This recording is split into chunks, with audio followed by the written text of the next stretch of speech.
Ayan nga mga lodi, nakapagbaklas na kami kahapon ng kahoy. Ang forma, ayan o. Maganda naman yung kinalabasan niya.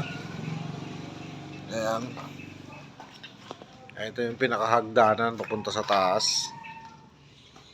Ayan, ito pa yung mga kahoy na bubunutan.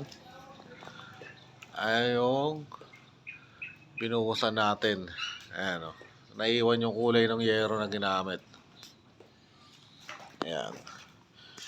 Ngayon medyo umuulan, kaya dito muna kami gagawa sa loob. Kasi doon sa sa taas,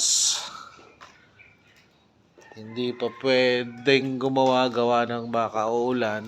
Hindi tayo makapagbakal sa taas. Napadayo bumili ng mga tiles. Tumingin ng tiles, tsaka bumili na kami ng inidoro para doon sa bahay. Ito yung mga tiles nila dito. Ayan. Hawak. Ando si Mami, nagbabayad na nung binili namin. Ay, mili kami ng tiles ngayon.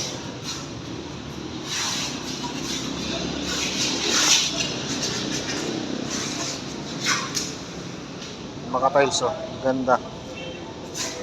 Kaso maganda rin ang presyo.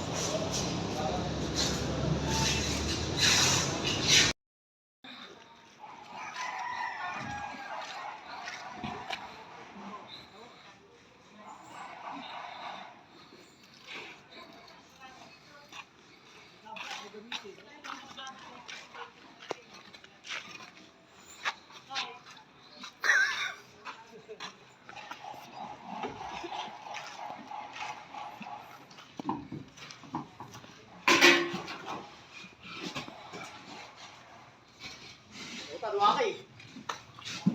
Waki. Hindi mo magwaki. Ikaw nga aking iwawaki dahil nakatutok ang camera eh. Sa iyo nga nakatutok